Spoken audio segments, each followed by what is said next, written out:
Hello दोस्तों, welcome to Focus Online classes. आज के वीडियो में फिर से हम बायोलॉजी की बात करने वाले हैं। हमारे जो पार्टनर हैं इनसे हमारी बात हुई है तो ये बोल रहे हैं कि 2 दिन मैथ पढ़ाएं, 2 दिन बायोलॉजी और 2 दिन कोई और सब्जेक्ट देखें। ठीक है, इसी तरह से आपको वीडियोस मिलते रहेंगे, बस आप पढ़ते रहें और जो आप हमारी वीडियोस के बारे में फीडबैक देते रहें और ज़्यादा से ज़्यादा वीडियोस को शेयर करें और चैनल को सब्सक्राइब करें।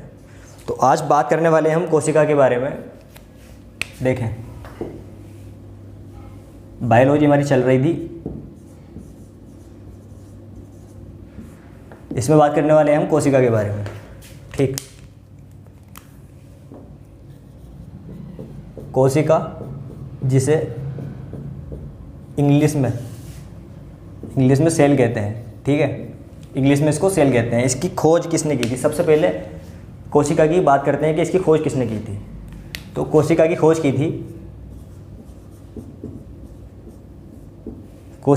की थी रॉबर्ट हुक ने।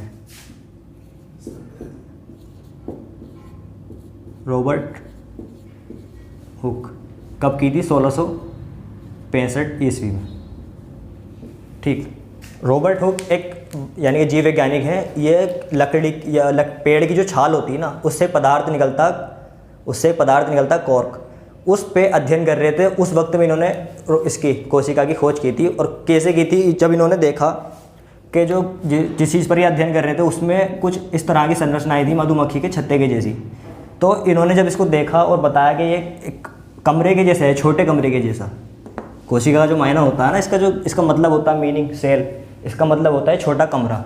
तो इन्होंने जब देखा है कि छोटे कमरे की तरह है तो इसका नाम इन्होंने कोशिका रख दिया। तो सबसे पहले कोशिका की खोज जो की थी रॉबर्ट हुक ने की थी और इसका नामकरण भी रॉबर्ट हुक ने ही किया था। कोशिका का मतलब होता है छोटा कमरा। ये सारे प्रेफरेंस जो मैं आपको बता रहा हूँ एनसीईआरटी क्लास 9 की एनसीईआरटी से लिए गए हैं सारे प्रेफरेंस। ठीक है, इसके बाद कोशिका की जो खोज की थी रॉबर्ट हुक ने बता दिया कोशिका है।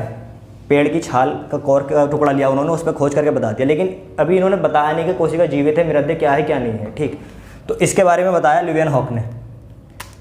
कोशिका की जो जीवित कोशिका की खोज की थी वो की थी ल्यूवेन हॉक। ये कब की थी इन्होंने? ये की थी इन्होंने 1674 ईस्वी में। ठीक, इन्होंने बताया था कोशिका के बारे में कि कोशिका एक स्वतंत्र इकाई है और जो जीवित है। ठीक, इसके बारे में इन्होंने बताया। अब कोशिका को जीवन की सबसे छोटी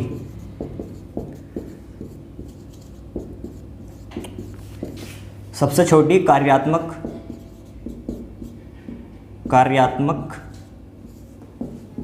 एवं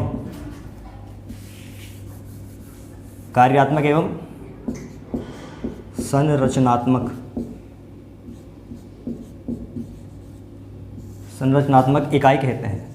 क्या कहते हैं इसको? सबसे छोटी कार्यात्मक एवं संरचनात्मक इकाई कहते हैं। क्यों कहते हैं संरचनात्मक एवं कार्यात्मक इकाई सबसे छोटी कहते हैं? क्योंकि प्रत्येक सजीव का जो निर्माण हुआ है ना, वो एक कोशिका से हुआ है। सबसे पहले एक कोशिका रही, फिर इस कोशिका का विभाजन हुआ। विभाजन के बारे में हम आगे बात करेंगे। तो कोशिका का विभाजन हुआ, बहुत सारी कोशिकाएं बनी। कोशिका का जब विभाजन होकर बहुत सारी कोशिकाएं बनी, तो जब बहुत सारी कोशिकाएं मिलकर बनी है तो इनको बोलते हैं कोशिका का ग्रुप। और कोशिका के ग्रुप को बोलते हैं टिश्यू यानी कि ऊतक बोलते हैं। ठीक, ऊतक मिलकर अंग का निर्माण करते हैं। किसका? अंग का। बहुत सारे ऊतक मिलकर एक शरीर के अंग का निर्माण करते हैं और अंग से मिलकर शरीर का निर्माण होता है।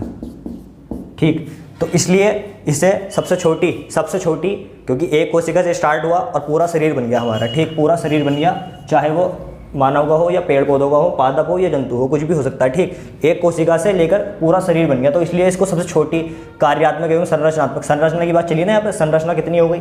1 से। ठीक है, इसलिए संरचनात्मक इकाई कहते हैं। और कार्यात्मक इकाई इसलिए कहते हैं क्योंकि सारे कार्य जो मानव करता है, हाथ है हमारा, हाथ के अलग कार्य हैं, आँख है हमारी, उसके अलग कार्य हैं, हम बोल रहे हैं, ये हमारी जीभ है, इसके अलग कार्य हैं, नाक है, श्वसन तंत्र है हमारा, सबके अलग अलग कार्य हैं। तो कार्यात्मक भी है इसका, क्योंकि इन सब कार्यों में कोशिका ही भाग लेती है। बेसिक रूप से जो भाग लेती है, कौन लेती है भाग? कोशिका भाग लेती है। ठीक है, तो इसलिए कार्यात्मक एवं संरचनात्मक इकाई इसको कहा गया है सबसे छोटी। इसको आपको याद रखना है। अब ये तो बात हो गई कोशिका के बारे में, ठीक। अब कोशिका के सिद्धांत की बात करते हैं। कोशिका का सिद्धांत दिया, दो वैज्ञानिक हुए, साइंटिस्ट हुए दो, स्लाइडेन एवं स्वान, ठीक। दो वैज्ञानिक हुए जिन्होंने कोशिका के सिद्धांत के बारे में बताया, जिन्होंने बताया कोशिका के सिद्धांत के बारे में। स्लाइडेन 1838 और ये 1839 में दो वैज्ञानिक हुए, इन्होंने दिया कोशिका सिद्धांत। स्लाइडेन तथा स्वान ने बताया कोशिका के सिद्धांत के बारे में। कोशिका सिद्धांत की जो बातें हैं, मुख्य बातें क्या हैं, बताया कि इन्होंने जो अपने सिद्धांत में बताया, सबसे पहले ये बताया कि कोशिका एक प्रत्येक सजीव का निर्माण, प्रत्येक सजीव का निर्माण एक या अनेक कोशिकाओं से मिलकर। स्लाइडेन तथा स्वान ने 1838-39 इनका सन है, ये जीव वैज्ञानिक थे, इन्होंने कोशिका सिद्धांत दिया और बताया कि प्रत्येक सजीव का निर्माण एक या अनेक कोशिकाओं से मिलकर हुआ है, ठीक है। और इन्होंने बताया कि कोशिकाओं में प्रजनन की क्षमता होती है, कोशिकाओं में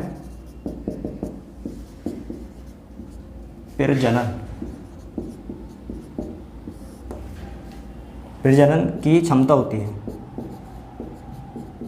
प्रजनन की क्षमता होती है का मतलब क्या है कि कोशिकाओं का विभाजन होता है, एक कोशिका से अनेक कोशिकाएं बनती हैं, ठीक। और इन्होंने बताया था इसके साथ साथ, और इन्होंने बताया कि प्रत्येक कोशिका एक स्वतंत्र इकाई है, लेकिन प्रत्येक कोशिका स्वतंत्र इकाई है, एक कोशिका दूसरी कोशिका पर डिपेंड नहीं करती है, लेकिन फिर भी सभी कोशिकाएं मिलजुल कर काम करती हैं, एक टिश्यू का निर्माण करती हैं, टिश्यू बनते हैं, फिर ऑर्गन बनते हैं, फिर एक पूरे शरीर का निर्माण हो जाता है उसी तरह से, ठीक है। तो इन्होंने बताया कि प्रत्येक सजीव का निर्माण एक कोशिका या अनेक कोशिकाओं से हुआ है। कोशिकाओं में प्रजनन की क्षमता होती है और प्रत्येक कोशिका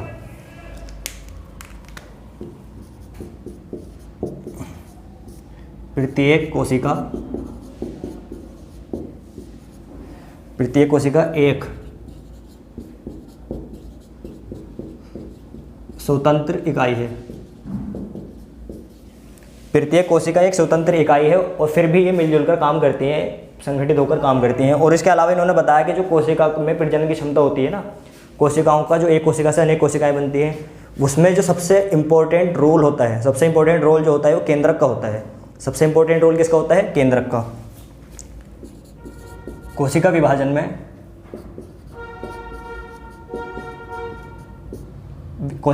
सबसे इम्पोर्टेंट रोल जो होता है किसका होता है? केंद्रक का, ठीक। ये चीज़ें हो गई। क्या बात है आपको याद रखनी है? तो कोशिका के बारे में याद रखना है कि कोशिका की खोज किसने की थी? रॉबर्ट हुक ने की थी 1665 ईस्वी में। ल्यूवेनहॉक ने यानी कि जीवित कोशिका के बारे में बताया 1674 ईस्वी में। और जीवन की सबसे छोटी संरचनात्मक और कार्यात्मक इकाई कौन सी होती है? कोशिका होती है, ठीक। इसके बाद स्लाइडेन एवं स्वान ने क्या बताया? कोशिका सिद्धांत के बारे में बताया, जिन्होंने अपने 4-5 पॉइंट ये बताए। इसके अलावा कोशिका के बारे में बात करते हैं, कोशिका कितनी होती हैं, कितने प्रकार की होती हैं, इनके बारे में बातें करते हैं, ठीक है। चलते हैं आगे, रोकिए। तो दोस्तों अब तक हमने पढ़ा कोशिका के बारे में। कोशिका के बारे में और थोड़ी सी जानकारी हम ले लेते हैं। जैसे कोशिका के अध्ययन को हिंदी में तो कोशिका विज्ञान ही कहेंगे, लेकिन इंग्लिश में जो कहा जाता है साइटोलॉजी कहा जाता है। क्या कहा जाता है? साइटोलॉजी कहा जाता है कोशिका के अध्ययन को, या कोशिका के विज्ञान को साइटोलॉजी कहा जाता है, ठीक। इसको आपको याद रखना है। इसके साथ कोशिका के बारे में कुछ और बातें कर लेते हैं। जैसे सबसे छोटी कोशिका,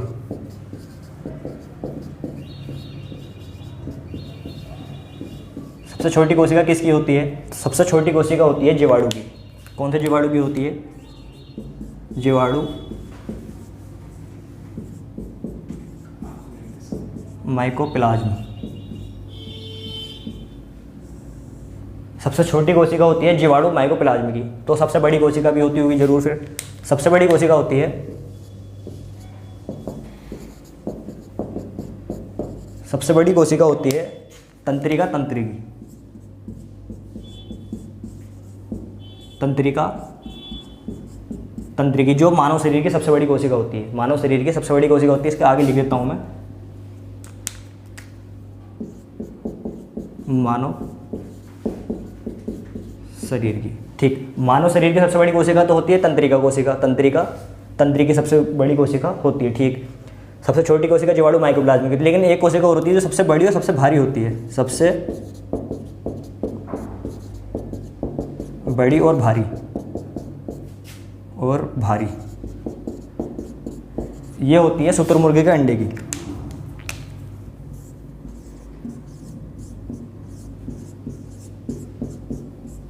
सबसे बड़ी और सबसे भारी कोशिका होती है शुतुरमुर्गे के अंडे की। अगर मानव शरीर की बात करें तो सबसे बड़ी कोशिका होती है तंत्रिका तंत्रिकी, और साथ ही साथ सबसे छोटी कोशिका होती है जीवाणु माइकोप्लाज्म की। ठीक, अब बात कर लेते हैं किसकी, कि कोशिका होती कितने प्रकार की हैं। तो कोशिका होती है दो प्रकार की। एक होती है प्रोकैरियोटिक,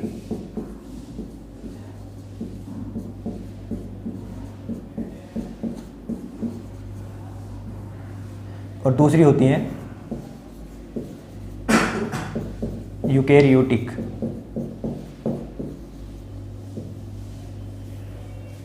कोशिका दो प्रकार की होती हैं, प्रोकैरियोटिक और यूकैरियोटिक। प्रोकैरियोटिक कोशिकाएं वो होती हैं जिनमें केंद्रक अनुपस्थित होता है या होता है लेकिन बहुत कम दिखाई देता है, लेकिन और दूसरा यूकैरियोटिक कोशिकाएं जो होती हैं इनमें केंद्रक सुस्पष्ट होता है। ठीक, प्रोकैरियोटिक का मतलब सीधा ये है कि जो सबसे पूर्व अवस्था में कोशिकाएं होती थी ना, जो सबसे पहले प्राणी पाए जाते थे, तो उस वक्त में जो कोशिकाएं होती थी प्रोकैरियोटिक होती थी, जो अविकसित होती थी या अर्धविकसित आप कह सकते हैं,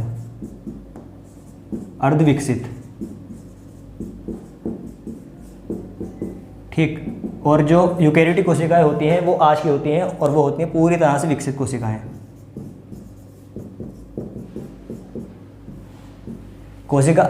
इन दोनों के बारे में हम कल और अच्छे से ज़्यादा डिटेल में बात करेंगे। आज के लिए यहीं तक रखते हैं, लेकिन अगर आपको वीडियो में कहीं भी कुछ भी परेशानी हुई हो तो आप हमें कमेंट करके ज़रूर बताएं, और अगर वीडियो आपको पसंद आया तो प्लीज़ चैनल को सब्सक्राइब करें और ज़्यादा से ज़्यादा शेयर करें वीडियो को, ताकि हम ज़्यादा से ज़्यादा वीडियो इसी तरह की बना सकें। ठीक है दोस्तों, मिलते हैं अगले वीडियो में।